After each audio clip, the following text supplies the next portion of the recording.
early hours of April 18th, 1906, San Francisco was asleep.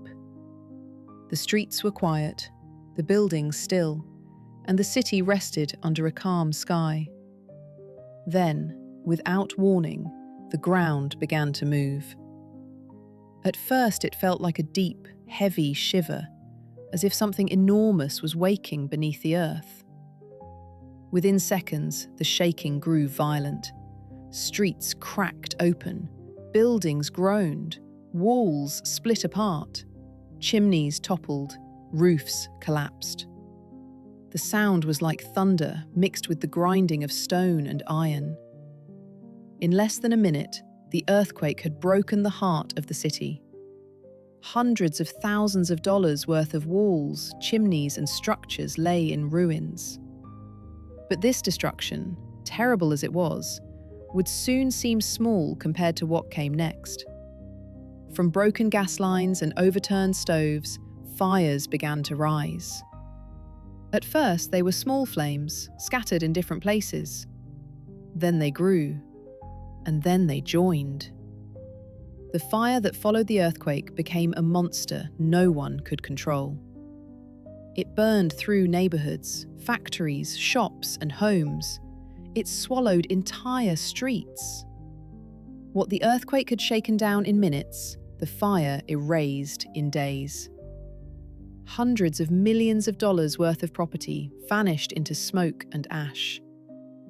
No one could measure the true loss. It was far beyond numbers. San Francisco, once a proud and modern city, was being wiped away.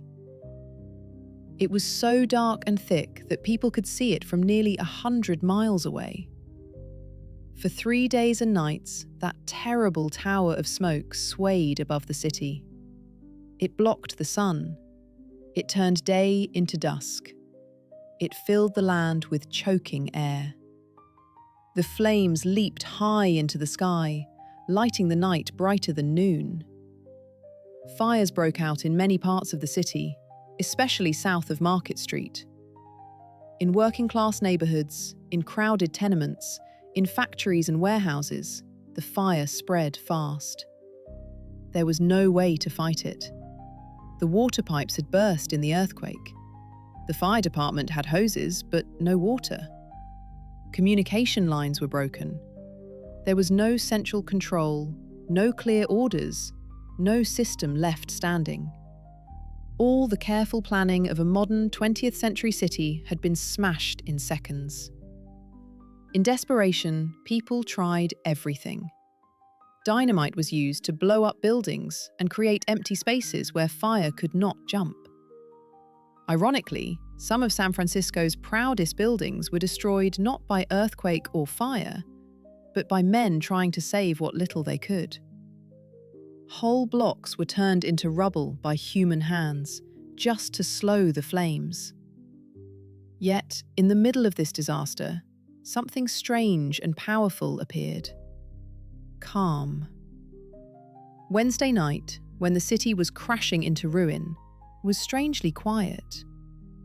There were no screaming crowds, no wild panic, no chaos. People moved silently through the streets, carrying what they could.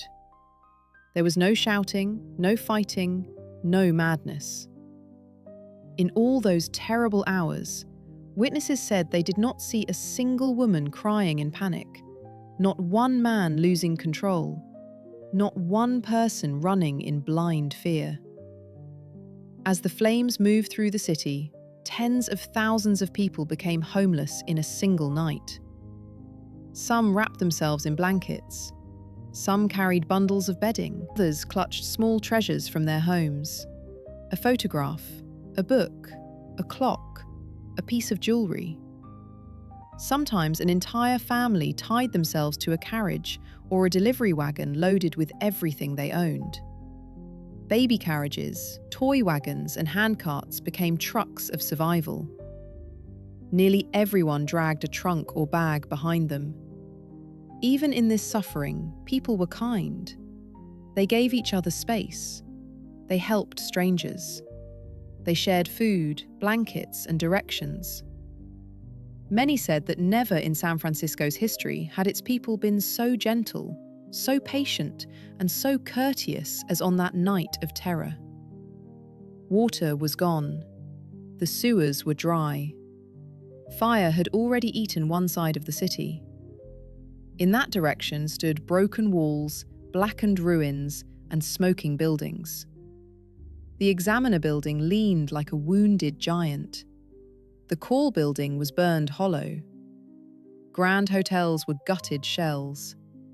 The Palace Hotel, once a symbol of luxury, stood shattered and burned. At 8 o'clock on Wednesday evening, Union Square was filled with refugees. Thousands lay on the grass, trying to sleep under the open sky. Government tents had been raised. Fires were built for cooking. Long lines of hungry people waited quietly for free meals. Rich and poor stood together. Titles and money no longer mattered. Everyone was simply human and homeless. Early the next morning, just 24 hours after the earthquake, a witness sat on the steps of a small house on Nob Hill. Around him had once stood palaces of wealthy families, pioneers of the gold rush era. Now those palaces were cracked, burning, or already gone.